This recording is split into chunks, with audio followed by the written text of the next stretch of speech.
currently own 29 businesses. Now a dozen of those are related to the pest control company. We have a marketing, which comes from Dan Martell's book, Buy Back Your Time. He said 80% done by somebody else is better than 100% done by you. And I've kind of lived by that principle. You're the right person to come and lead one of your 28. It's a really, really difficult process. Hello, everybody, and welcome back to the Raw Selection Private Equity Podcast. Joining us today is a little bit of a wild card. It's Allan Draper, founder of Proof Pest Control and 27 other businesses that he still currently runs today. Now, this is a little bit different because Allan's not from private equity. The reason I've brought him on, if you listen to this podcast, you will know exactly why. There is a ton of information for private equity investors on how do you approach people like Allan to buy their business, but also as if you're a C-suite executive, how do you improve your passion, your drive, how you communicate with your team to be like a founder, owner of a business and have that level of energy and drive that goes into growing and scaling a business. Plus a ton of business advice for a business that's scaled from absolutely nothing to 13, 14 locations in the pest control industry. So buckle up. It's a little bit different, but there's an absolute ton of value here. And Allan is passionate as hell about his business and how he operates. So again, as always, thank you very much for listening and enjoy this slightly different podcast on the Private Equity Podcast. So Allan, if you could give us a 60 to 90 second breakdown of you, please. Yeah, I tell people that professionally speaking, that I was put on this planet to help others make short-term sacrifices to build their businesses and wealth. So over the last decade or so, I've been very active in the startup world. I started with a pest control company and now currently own 29 businesses. Now a dozen of those are related to the pest control company. We have a marketing business related to it. I own a digital marketing company, I own a contact marketing company. I practiced law before I got into entrepreneurship. So I'm a named partner in a law firm. I own a software company, I own several real estate holding companies. So I do quite a bit, but ultimately I'm a business coach. But ultimately I feel like my purpose is helping people scale their wealth in their businesses. Okay, interesting. So definitely a lot going on there. What inspired you to have so many businesses? I think you said 20, did you say 26, 28 companies? Yeah, something like that. Bit of a private equity investor in yourself, really. What inspired all of that? That's a lot to take on. I don't think I realized when I started my first company that I would end up here, but when I started my first company, I remember cash was tight, things were difficult. And, we're 6 months into this pest control company, which is very service and labor heavy. And I remember thinking, oh, I can't wait to get out of this phase. I can't wait till, I have operators and, there's no cash isn't tight and all those things. And the interesting thing, Alex, is that as soon as I got to that point, I started another company. And it's like, and then I reminded myself, I'm like, wait, what was it? Because I was saying that I couldn't wait to get out of this phase. And then I just jumped right back into it. And I realized, Alex, that the reason why I love the startup process so much is because it's so difficult. And that's the process where I'm growing and learning. So I love startups because they're so challenging, because there's so much unknown, that there's so much risk. And, I just enjoy the process of growing something without, knowing exactly what's going to happen. I love the adventure that's involved in that. And so since then, I've been advising startups. I've consulted over 200 companies on an informal basis through the process. And I love those early days because if you talk to an entrepreneur, somebody that's been down the road a year or two or 10 or 15, we love talking about the early days. which is, it's kind of ironic if you think about it, but we love those early days because that's when we're growing. That's really interesting. So you've started these businesses, you love the initial phase. Have you then, I mean, I'm going to guess you're not chief exec and running day to day of every of these companies, but have you then brought on people to then run those organizations and find them? Because that's quite difficult. Exactly. So one of the things that I feel like I'm really good at is finding people that are passionate about what they do, that care about what they do, and just continuing to replace myself. So, because I was an attorney before I started my first pest control company, I didn't feel this addiction to continue to work within a pest control company like a lot of folks do. Michael Gerber talks about this a lot in the E-Myth. You know, he tells a story of a baker about how she was the best baker in town and she wanted to hang a shingle, so she did that. And then she realized she didn't spend much of her time baking anymore. And she wanted to get back to that. But if you're a technician within your business, it's really hard to scale it. Fortunately for me, I was never, I never had a real career in the pest control industry before starting a company. And so that, I mean, it's kind of a double-edged sword, but because I was fairly new to it, I didn't have this affinity to staying within the day-to-day like a lot of folks have. A lot of folks love the technical work of a business. But because I came from the outside, it was like, hey, this is our perspective. I'm going to hire my replacement within the first week of our startup. And I've continued to do that. And it's gone quite well for us. But it's hard for entrepreneurs to do that for a couple of reasons. The number one reason, Alex, is because it's hard to let go of control. As business owners, we put our blood, sweat, and tears into these companies, especially early on. We sacrifice time with our family, we sacrifice money, we sacrifice all these things. And so for us to say, all right, I'm going to hand the reins to somebody else, it's really difficult. A lot of entrepreneurs say, no one's going to care like I do. And, one saying that I live by, which comes from Dan Martell's book, Buy Back Your Time, is he said 80% done by somebody else is better than 100% done by you. And I've kind of lived by that principle. I think I could take some lessons from that myself, Alan, so I appreciate that. Sorry to interrupt. Just a quick mention of our long-standing partnership with Grata. As you will probably know, the private equity scene is constantly evolving. And deal flow is moving now to proprietary and data-driven processes. Grata provides you with the data and information of over 7 million private companies. So if you're looking to improve your proprietary deal flow and improve the data access, then reach out to Grata today. Now back to the podcast. So you mentioned about hiring these executives. Now, private equity firms are out there, they're trying to hire, they utilize people like me. They make mistakes in those appointments. You mentioned you look for people with a certain energy, a certain passion. How do you identify that within a chief executive to go, you're the right person to come and lead, one of your 28? It's a really, really difficult process. And I say that some of my biggest mistakes in business it involves the folks that I've hired. And some of my greatest achievements involve the folks that I hired. And so it's, I wish I had a proven bulletproof pattern. There's a few things that I do. I talk about vision of the company, and I don't talk about where the company is today, although some of my companies have experienced some really great success.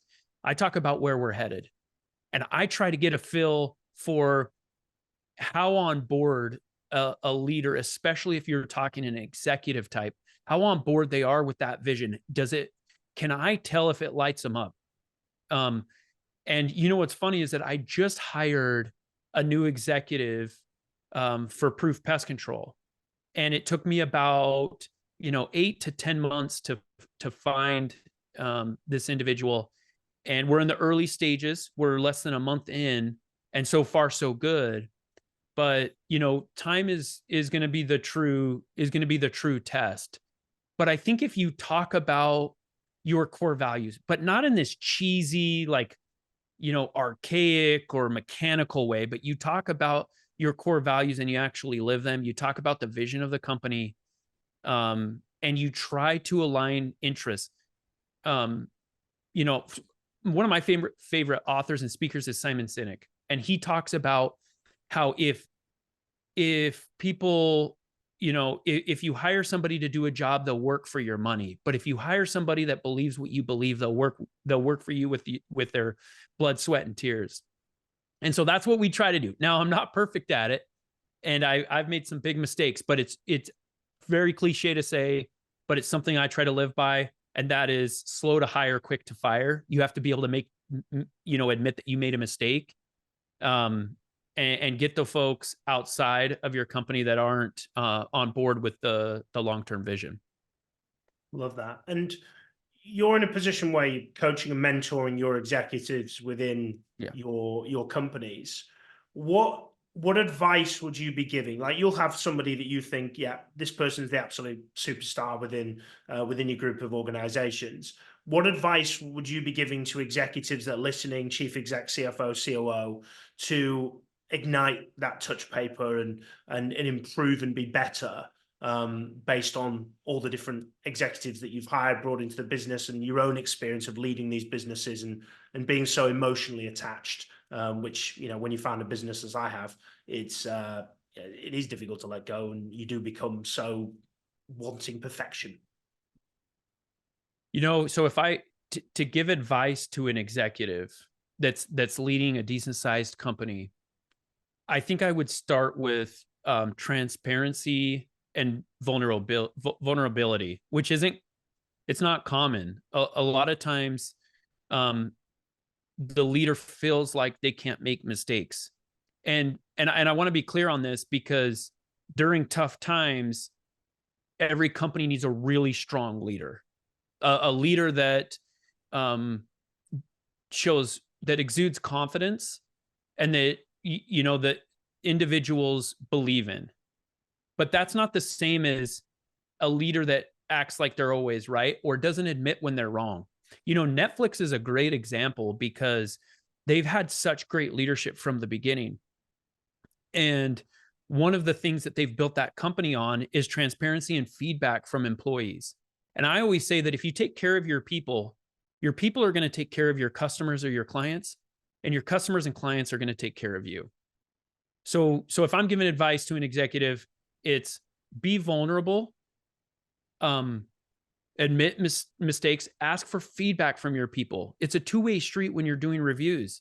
You're providing feedback to them, and they're providing feedback to you, which for a lot of leaders, that's a tough concept to accept. And, if you get your people right, and it's cliche, it gets thrown around a lot. People don't actually, do what they say.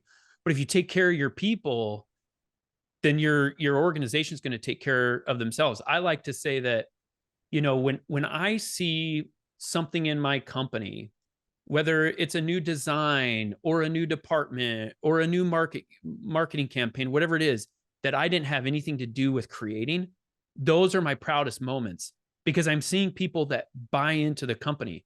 In order to get that buy-in, you have to trust your people. You have to hire them to do a job and let them do it. Leaders have a hard time with that.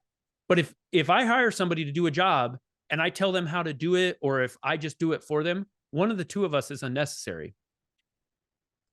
I absolutely love that, and I think there's a little bit in there for me as well as we scale the business here. That's really insightful. So to move on to the business, one of the main businesses that you founded, or one of the first, I'm not sure, but which is the Proof Pest Control business. Now, looking at things, founded this with your brother, hell of a story. Grown this business now, what looks like 13 locations, if I can count correctly, on the website. Talk us through a little bit of the journey there. You both went into pest control. You went into law, came back, went for it again, founded this organization, and clearly have grown it to now a business that's not just in 3 states, but multiple states across the US. You're kind of spanning right across East Coast to West Coast. Talk to us a little bit as a founder of that business, to scale that business, that journey. Yeah, you got it exactly right. Started with my brother.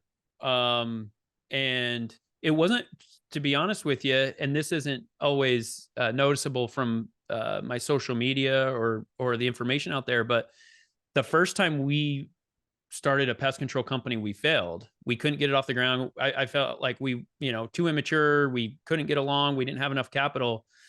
And then I decided to go to law school. He kind of stuck within the pest control industry. I graduated. I practiced law for a while.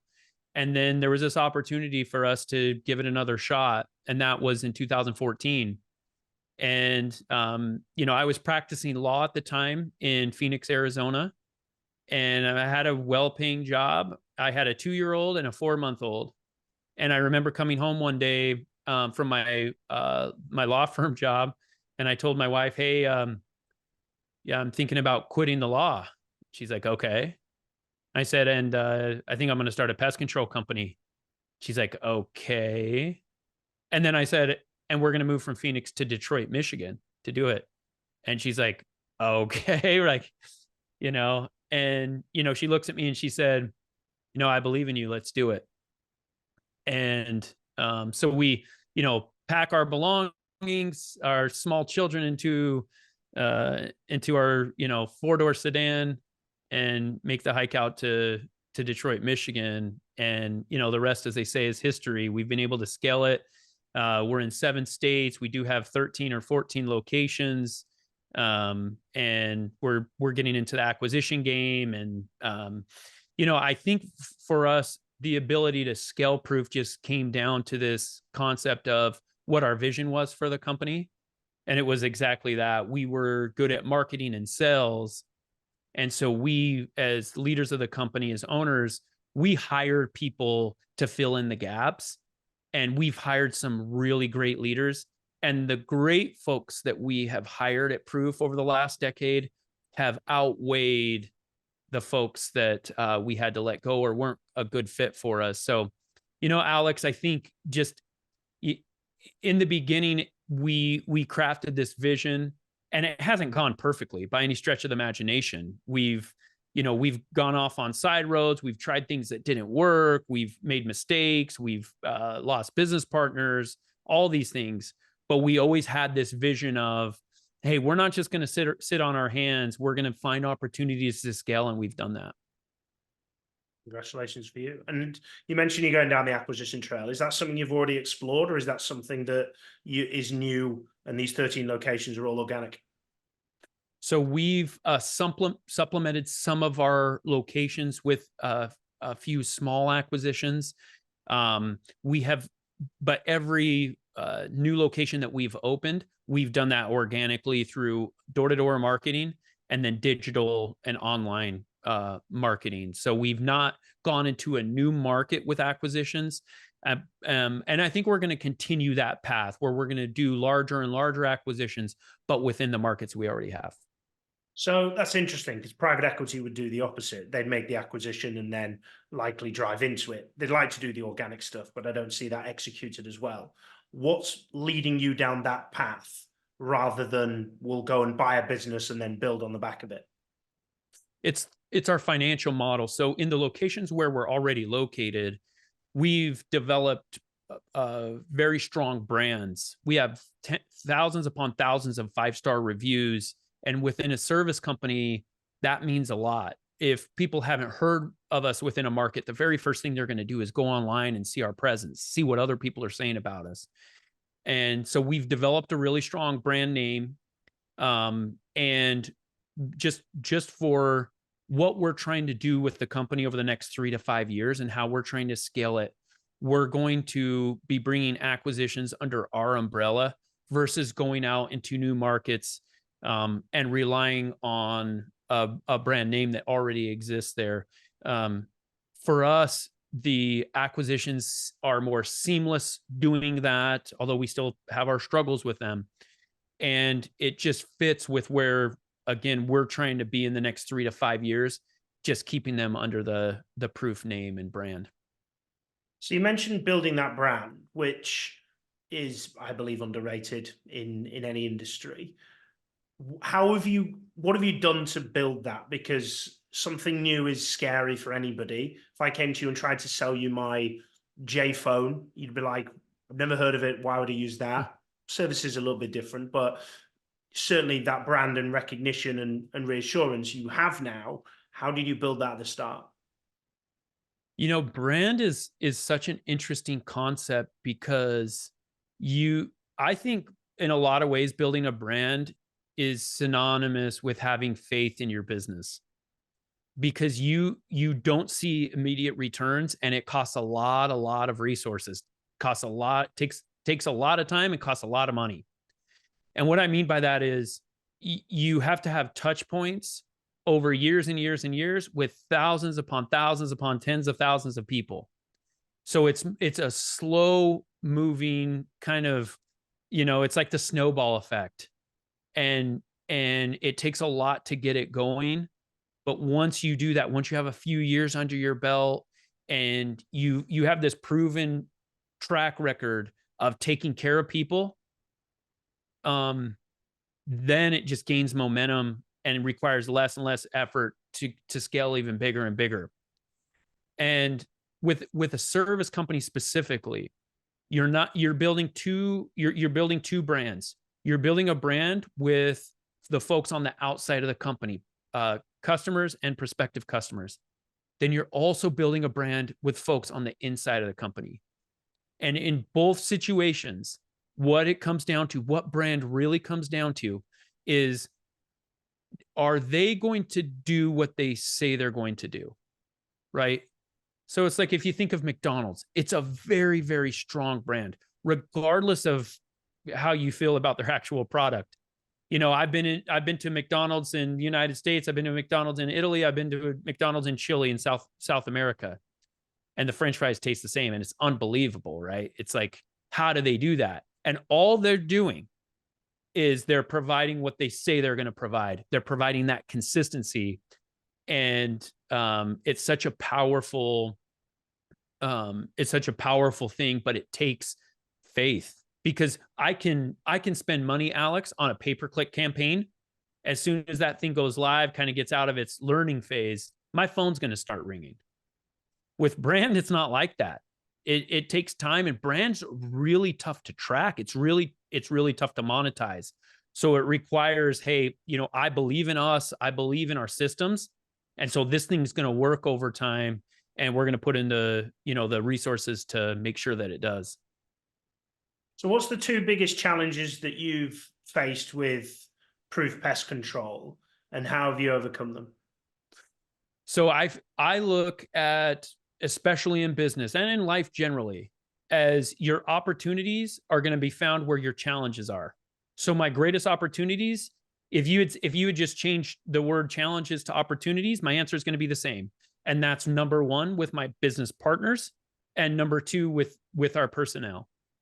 I love the saying, if you want to go fast, go alone. If you want to go far, go with someone else, right? And that's one of my personal core values, is take someone with you. That being said, a partnership's a lot like a marriage. There's this honeymoon phase when it's exciting and it's new and everything seems perfect. And then you get a few years down the road and you're like, this is hard work. And so when I look for a partner, the number one attribute that I look for, it's not what are their resources, it's not their experience, it's not their intelligence. Is this individual likely to wake up after a really hard day and just start like it's day one? Just start with that same type of renewed vigor. And if you find that in a business partner, because that's what business is. Business is getting punched in the face over and over and over, and just starting again like it's your first day. And it's really, really hard to do. And it's very understated in media, especially social media. People glamorize business and make it sound like it's just, you just go into the bank all day. So that's my number one challenge, is finding partners that have that consistency. I currently have 21 business partners, and that doesn't include the 10 or so that I'm no longer business partners with.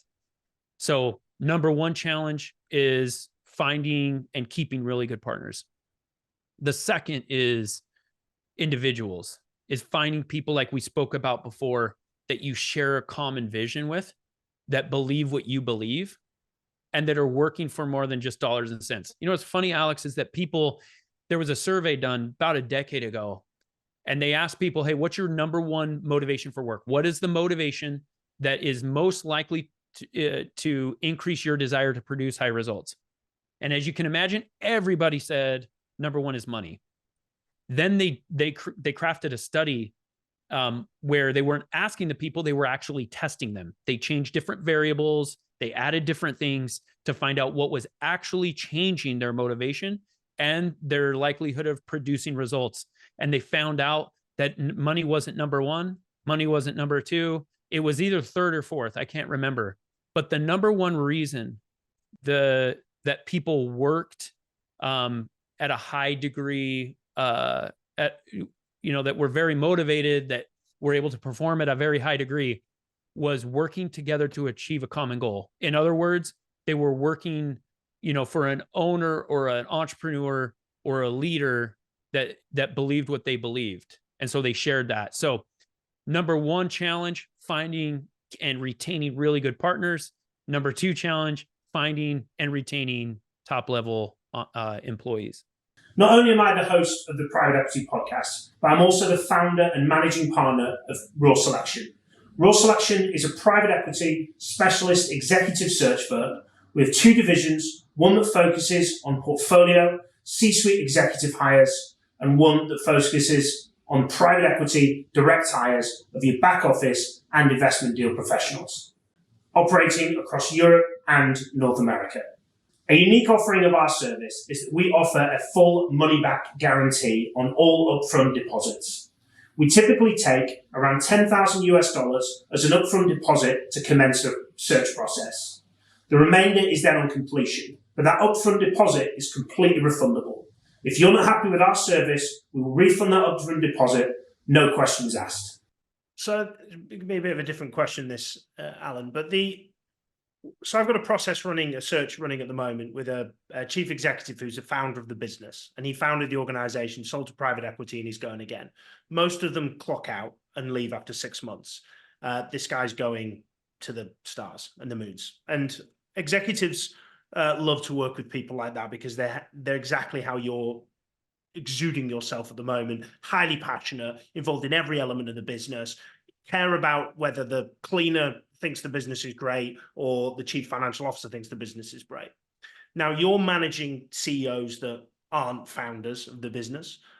What advice would you give to a chief exec to say, how can they be more passionate and be more like an owner of founder of that business than a chief executive to give out what you're giving us, which is incredibly engaging, incredibly passionate? And I can guess there's a lot of people who want to work for people like that, or at least I know because I interview people like that all the time. Whether you're a CFO, CEO, COO, senior manager, whatever it is, how can they engage and communicate and demonstrate the passion that you're demonstrating here? I think there's a couple of things. So first, the individual executive has to align their interests with the company. So there has to be this level of additional success by that's received by the executive when the company succeeds. And there's lots of ways to do that. The other thing that I think needs to be in place is this system of accountability and autonomy. It's really hard for people to get buy-in, even an executive, if that executive doesn't have the authority to make decisions and be supported by a board of directors, by an owner, by a founder, whatever the case is. So they have to be in this position of, hey, I'm going to be able to make decisions. I'm going to be able to do what I think is best for the company and execute on that. And then I think the third piece would be, there has to be this recognition of achievement occasionally. It's lonely at the top, and that's not an excuse. It's said all the time, but it's not an excuse, because as individuals, we don't like being alone. there was this long-term, I think it was like 90-year study done by Harvard. The results came out within the last couple of years about happiness. And they found out that at the end of the day, which this isn't surprising at all, but it was kind of cool to hear and be reinforced. At the end of the day, when people, are on their deathbeds, those that lived a happy life had really good relationships with people. So, as an executive, it's kind of funny because we live in this mixed world of, hey, I got to lead my people. I have to be stern and serious, and I have to make sure they're held accountable, and there's discipline when there needs to be, and all that. And I get that. I understand that. You can't allow mediocrity to be involved in your business. I understand that. But then there's this other side of, I have to make sure my people know that I care about them and that there's a relationship. Now, this doesn't have to be we go hang out on the weekends relationship. I'm not that guy.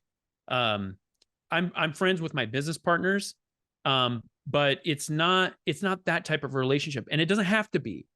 But I think with those three things, I think if the CEO or an executive aligns interest with the company, there's this shared interest of, the vision, and there's this opportunity for folks to be celebrated. I think that's a recipe for success for any leader. Perfect. I'm going to ask you a bit of a curveball here. Before we hit record, Allan, you said that you get approached by private equity firms on a regular basis with regards to your businesses.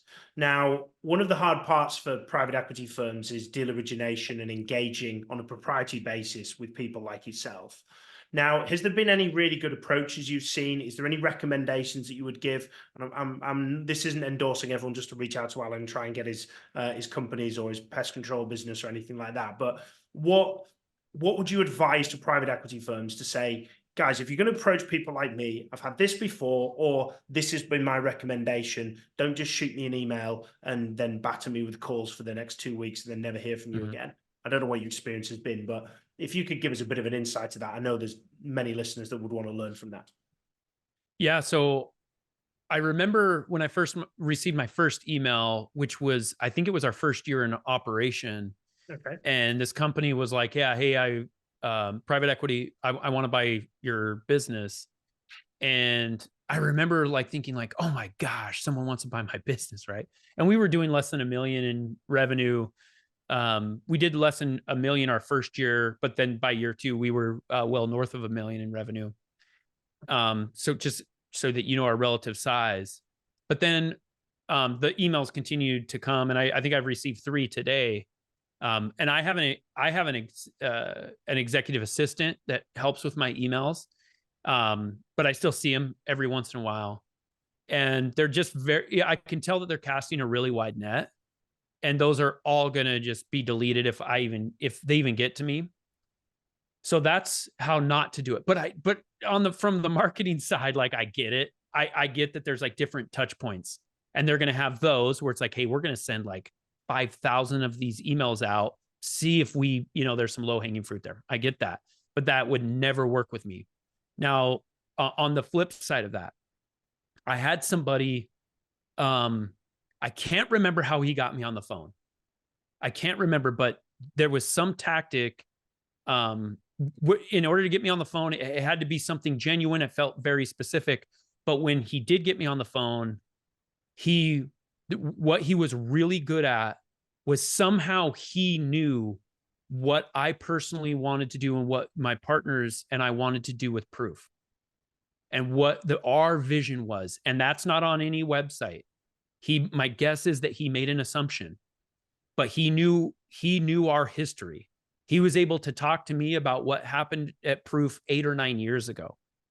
And then he was able to match what he was doing and what the vision of that PE firm and that acquisition would have been with what we were trying to do at Proof. It was fantastic. I talked to him a couple of times, even though I was just interested in the conversation. We had no intent to exit, but it was such an impressive conversation because, and we try to do the same thing when we're buying companies, where it's like, let's not talk about what we want. Let's try to find out what the company that we're acquiring, what do they want?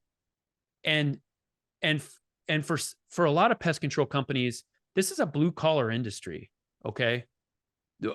A lot of owners spent time one-on-one with customers, especially in the early days. One-on-one, where my face and my voice was at their house, and we were talking face to face. We want to feel like there's something to our legacy. It's not just about dollars and cents, although that's a big chunk of it. So, but each person is different. But a lot of it, if this is going to be a step in the right direction for anybody that's listening. If you convince a potential seller that their customers are going to be taken care of, and it's very hard to do, especially for smaller organizations, but if you can convince them of that there's going to be this continuity of service, and they're going to feel like, hey, I didn't sell my customers out. That's a very common theme in any type of service industry. Is it like, hey, am I just selling my customer list and dumping them? If there's something there where it's like, hey, these folks, and by the way, it shouldn't just be, that shouldn't just be like something that's practiced in terms of like, hey, I'm just saying that. Because in a recurring service industry like ours, like pest control, the way to make money is by keeping your customers. That's one of the best advantages of a service industry, is like, hey, I don't have to start over at a restaurant. That customer may never come back. But if you have that, you have that perspective of like, hey, I know this is your legacy, and I know you care about this, and I want to be able to call you John or, Jim or whoever in 5 years and report that your longest standing customers are still with us, and they just left us a 5-star review. I think that's going to really resonate. Well, I appreciate you sharing that. Bit of a left field question, but definitely important for the listeners. You've quoted a few books, you've quoted a few references, you've quoted a few studies from Harvard, etc. Clearly well read. What influences do you read, do you watch, do you listen to that you recommend others check out? And I know you're a fellow podcaster, so please feel free to reference your podcast. Yeah. So, I have a list of my 10 favorite business books. I talk a lot about business and, building businesses and building wealth. And so I have a list of my top 10 money books. So you can check out my website, allandraper.com. I have that on there, links to my podcasts. I'm very active on Instagram, and I'm at Real Allan Draper. But, just off the top of my head, some of my favorite books, Good to Great by Jim Collins is definitely up there for those that are trying to understand what the difference is between your average good companies and the ones that really excel. A lot of the principles that I've talked about today are in that book. One of my favorite money books is by Robert Kiyosaki. A lot of people like Rich Dad Poor Dad, which I do, but a game-changing book is called The Cash Flow Quadrant. It just changes the way that you think about managing money and entrepreneurship and leveraging your time. So that's kind of a couple recommendations, but I'm constantly posting and talking about the influences and mentors in my life through my social media and on my website. Appreciate that. Thanks for those recommendations. And is the best place for anybody to reach out to you, is that via your website? Yeah, my website, my Instagram. I'm pretty easy to get a hold of. And, I do this thing where I feel like I've been blessed over the years. I think when you've done it long enough, you realize that there's this element of, whether you call it luck or inspiration or blessings or whatever you want to call it. And I feel like the more that I give to others, the more that I get of that. And so I do free 15-minute calls with any type of entrepreneur, regardless of the stage that they're at. And so I'm happy to schedule those through my executive assistant. I'm an angel investor, so I've invested in a bunch of companies over the years, if they're the right fit. But I like to extend that offer. People can reach out to me and schedule a call, and there's no strings attached. It's just I like hearing people's business stories, and I have a passion for it. I'm sure you'll get a few reach outs from this, Allan. Well, thank you very much for sharing everything you had. It's a bit different from the private equity podcast, but definitely something I think we all needed to hear, and certainly me personally in scaling Raw Selection. So thank you very much for joining us. My pleasure. And as always, to our listeners, thank you very much for you guys for joining us. Should you ever need support with private equity professional hiring or portfolio executives, please do reach out to us at Raw Selection. But till the next time, keep smashing it. And thank you very much for listening.